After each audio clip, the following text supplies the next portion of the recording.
여러분, 마이클 버리, 아마 마이클 버리라고 이야기하면요, 금융위기를 적중시켜서 떼부자가 된 사람, 뭐 이렇게 말하면 아주 적절한 표현이다, 이렇게 이야기할 수가 있습니다. 영화도 나왔죠. 예, 마이클 버리를 주인공으로 한 영화 빅쇼트라는 영화도 나왔을 정도예요. 그만큼 위기 때 말입니다. 위기 때 기회를 굉장히 잘 잡은 사람, 그러면서 경제를 누구보다도 예측을 잘하는 사람, 이렇게 알려져 있는 인물입니다. 그런데 이 마이클 버리가 사실상 섬뜩한 경고를 또 내놨습니다. 마이클 버리 트윗에서 이야기를 했는데 그 이야기가 어쩌면 충격적이다, 이렇게 이야기할 수 있습니다. 1920년대보다 투기가 많고 1990년대보다 주가가 과대평가되어 있다, 이렇게 이야기했어요. 지금은 사이언 에셋이라는 회사를 창업을 해서 그야말로 투자자로서 명성을 날리고 있는 인물인데요. 이 말은요, 이 말은 1920년대보다 투기가 많다는 이야기, 예, 이 말은 결국 1929년인가요? 경제 대공황 직전보다가 주식시장에 혹은 부동산 시장에 거품이 더 많이 끼어 있다고 경고하는 겁니다. 여기에다가 1990년대보다 주가가 과대평가되어 있다. 이게 1990년대 말에 여러분도 알다시피 닷컴 버블이 뻥 하고 터지잖아요. 그때보다 지금 주가가 과대평가되어 있다, 이렇게 경고하고 있는 겁니다. 결국 마이클 버리는요, 지금 현재 주식시장이나 부동산 시장이 1920년대에 20년대 말에 시작되는 대공황의 전조, 또 1999년에 닷컴 버블의 어떤 전조, 그 전조가 지금 나타나고 있다, 이렇게 이야기하고 있는 겁니다. 저는요, 그 누구보다도 실전 투자자들의 말은 믿습니다.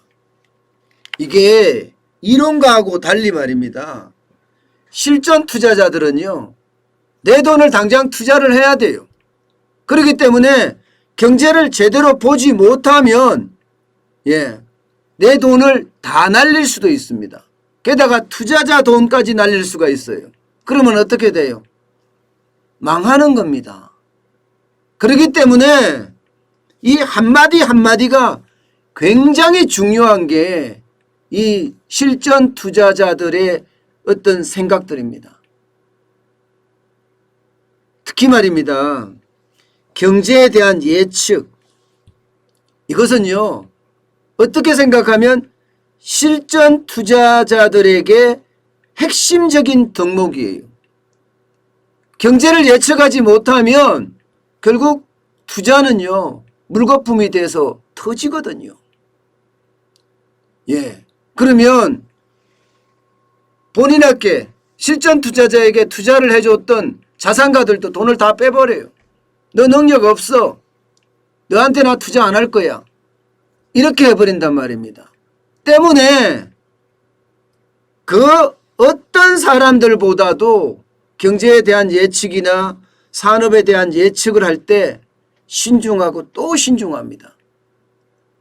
그런데 마이클 버리가 이렇게 말했다는 것은요, 그만큼 시장에 지금 거품에 대한 붕괴 위험이 있다, 이렇게 지금 표현한 겁니다. 마이클 버리가 지적한 건 딱 두 가지입니다. 두 가지를 보면서 미국 시장에 거품이 많다, 1930년대처럼 대공황 때처럼 붕괴한다, 닷컴 버블 때처럼 붕괴한다, 이렇게 얘기한 겁니다. 그 첫 번째가 바로 이거예요. 부동산 매물을 내놓으면요, 내놓기가 무섭게 팔려나가는 거예요. 내놓기가 무섭게. 일반적으로 2012년까지만 하더라도 집을 팔려고 내놓으면요 11주 걸렸다 이거예요. 11주. 2014년엔 4주, 2016년에도 4주고 심지어 2018년에도 3주였습니다. 그런데 올해 들어서는 뭐 내놓았다 하면 팔리는다, 일주일 만에 다 팔린다, 이렇게 이야기할 정도입니다. 1989년 이후 가장 짧은 시간에 부동산 매물이 팔린다는 겁니다. 게다가 가격도 주인이 받으려고 하는 것보다는 월등하게 높게 형성이 된다는 거예요. 주인이 받으려고 하는 것보다는. 이게 웃기죠. 매도자가 받으려고 하는 가격보다가 오히려 더 높게 책정이 된다는 사실은 집값에 버블, 거품이 껴있다는 거예요. 실제로 동아일보에서 예를 드는 걸 보면요, 미국 샌프란시스코 인근의 버클리 지역, 여기에 방 4개짜리 주택이 최근 425만 달러, 우리 돈으로 약 50억 원에 팔렸는데 원래 이 집주인은요 275만 달러의 매물을 내놓았습니다. 275만 달러에. 그런데 이 매도인이 제시한 것보다가 더 많이 제시하는 사람들이 훨씬 많아진 거예요. 훨씬 많아진 거예요. 그래서 살려고 하는 사람들끼리 쉽게 말하면 입찰을 붙인 결과 150만 달러가 더 붙어버렸습니다. 275만 달러가 150만 달러를 더 붙어서 425만 달러가 됐다는 거예요. 결국은 입찰 경쟁이 벌어져서 매수자가 돈 더 주고라도 사겠다, 이렇게 해서 샀다는 이야기가 되는 겁니다. 바로 이것을 두고 말입니다. 이게 거품이 아니고 뭐겠느냐. 1989년 이후 가장 짧은 시간에 팔렸다는 것도 거품에 대한 일종의 신호지만 가격도 매도자가 생각했던 것보다가 무려 말입니다. 무려 50% 이상이 증가해서 팔리는 것은 전무후무한 일이다. 이것은 결국 부동산 시장에서 거품이 엄청 많이 껴있다는 이야기가 된다, 이렇게 이야기하고 있습니다. 심지어 말입니다. 이런 매물조차도 없다고 해요. 매물조차도. 매물이 많았으면 좋겠는데 매물이 점점 줄어든다는 겁니다. 그도 그럴 것이 목재의 가격이 올라가고요. 집을 짓는 원자재 가격이 폭등하는 바람에 집을 짓지도 않을 뿐만 아니라 매물도 지금 내놓지 않는다. 내가 살 집을 왜 내놔 하는 식으로 내놓지도 않는다. 그래서 지금 미국의 부동산 가격 너무 많이 올라간다. 이게 마이클 버리는 거품이라고 아예 진단을 해버린 겁니다. 여기에다가 말입니다. 자산시장, 특히 자본시장에도 거품이 엄청 몰리고 있다, 이렇게 이야기합니다. 자본시장이라면 결국 주식시장을 말하는데 주식시장은요, 여러분 보세요. 이 지표 하나가 결국은 주식시장에도 거품이다, 이렇게 얘기하고 있습니다. 실제 올 들어 13일까지예요. 13일까지 IPO, 그러니까 기업 공개 규모를 보면요, 작년 규모를 이미 넘어섰습니다. 작년에 221건이었거든요. 올해는 쭉쭉 늘어납니다. 쭉쭉. 건수로는 뭐 게임이 안 될 정도로 차이가 나는 데다가 말입니다. IPO 공개하면서 그 규모, 수익금이죠. 수익금 규모도 1361억 달러입니다. 1361억 달러. 닷컴버블이 한창이던 2000년대 있죠. 2000년대. 2000년대 기록이 이게 970억 달러였습니다. 970억 달러. 970억 달러를 아주 가뿐하게 넘어선 거예요. 가뿐하게. 2000년대 닷컴 버블이 일어나면서 주가가 엄청나게 폭락했던 적 있잖아요. 그때보다도 지금은 몇 배나 더 거품이 있다는 겁니다. 이렇게 되다 보니까 너도 나도 빨리 IPO 해야지. 빨리 IPO해서 지금 더 많은 투자금을 받아둬야 되겠다. 이렇게 이야기하면서 뭐 여러분 아는 주식거래 플랫폼 로빈후드 이런 데도 지금 상장을 하고 있고요. 위위크라고 공유 오피스 같은 데도 지금 상장을 합니다.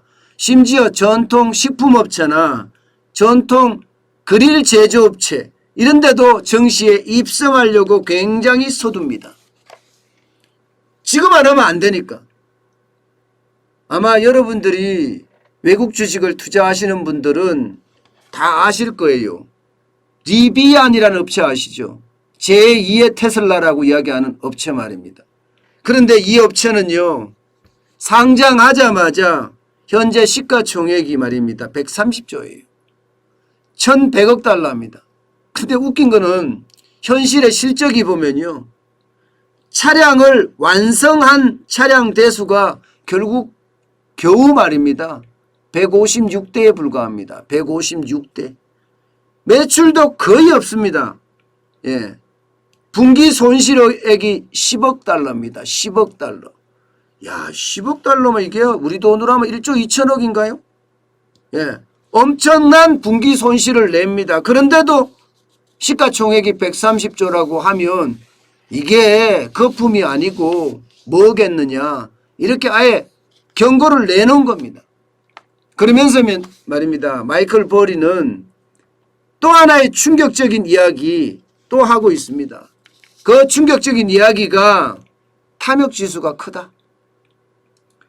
CNN 비즈니스를 보니까 실제 공포 탐욕 지수는 현재 100을 만점으로 하고 있는데 83이다. 83이라는 것은요. 탐욕의 지수가 크다는 거예요. 100쪽으로 갈수록 탐욕의 지수가 크고 0쪽으로 갈수록 공포지수가 크거든요. 83으로 가니까 이게 탐욕 지수가 크다. 그 탐욕은 지금 거품을 만들어냈고 그 거품이 자칫 잘못하면 대공황처럼 아니면 닷컴 버블 때처럼 쭉쭉 빠질 수가 있다. 이렇게 경고하고 나선 겁니다. 저는요 여러분 지금 마이클 버리가 이야기하는 것 한국 시장에도 굉장히 크게 적용이 됩니다. 굉장히 크게 적용이 됩니다. 우리는 소규모 개방 경제이기 때문에요. 어쩌면 미국에서 일어나는 상황들이 대한민국에서 그대로 일어난다고 해도 과언이 아니에요. 그 정도로 미국 경제와 우리 경제는 개방의 정도가 굉장히 높아요. 물론 뭐 미국 경제하고만 높은 것이 아니라 중국 경제하고도 높고 일본 경제하고도 높고 개방이 완전히 돼 있으니까 여러분들이 개방을 많이 돼 있다는 걸 느끼는 게 해외 직구하면 그냥 다 되잖아요. 그죠? 관세만 내면 다 우리는 수입할 수가 있을 정도예요. 그 정도로 개방의 어떤 강도는 굉장히 큽니다. 해외 직구해서 살 정도니까. 그럼 금융은 어떻겠어요? 금융도 마찬가지입니다. 금융도 우리는 안방에 앉아서 미국 주식, 중국 주식, 일본 주식, 유럽 주식 다 살 수 있습니다. 그 정도로 개방이 많이 되어 있습니다. 때문에 외국의 어떤 충격도 우리는 그대로 흡수할 수밖에 없는 상황이에요. 그렇다면 마이클 버리가 이야기하고 있는 주식시장의 거품 우리는 없을까? 부동산 시장의 거품 우리는 없을까? 다시 한번 생각해 볼 필요가 있습니다. 분명한 것은요. 미국만큼 우리도 돈을 풀고 있습니다. 때문에 인플레이션에 대한 우려 굉장히 크거든요. 미국은 10월에 소비자 물가가 6.2% 올라갔습니다. 대한민국은 3.2% 올라갔다고 하지만 여기에다가 생활 물가로 넘어가면 4.6%고요. 집값값이 포함을 하면 미국하고 그렇게 차이가 나지 않습니다. 결국은 인플레이션에 대한 우려 굉장히 크다는 거잖아요. 여기에 이제 금리 인상을 하게 되면 마이클 버리가 이야기하는 대로 금리 인상 자체가 미국의 테이퍼링이나 금리 인상 자체가 결국은 자산 거품을 꺼지게 만드는 공포의 거품 붕괴가 온다. 이런 얘기입니다. 우리도 이 상황은 그렇게 크게 다르지 않습니다. 때문에 우리도 굉장히 준비를 깐깐히 해가야 됩니다. 거품은 붕괴될 때 인정사정 없습니다. 인정사정 없습니다. 그리고 그 붕괴되는 시점은요, 아무도 모르게 옵니다. 아무도 모르게. 언제 온다 이게 아니라 갑작스럽게 훅 그냥 우리 곁으로 다가오거든요. 그렇기 때문에 여러분 항상 지금 경제 속에서는요, 거품 붕괴에 대한 대비책이 그 어느 때보다 필요하지 않나. 저는 오늘 아침에도 제가 그런 생각을 해 봅니다.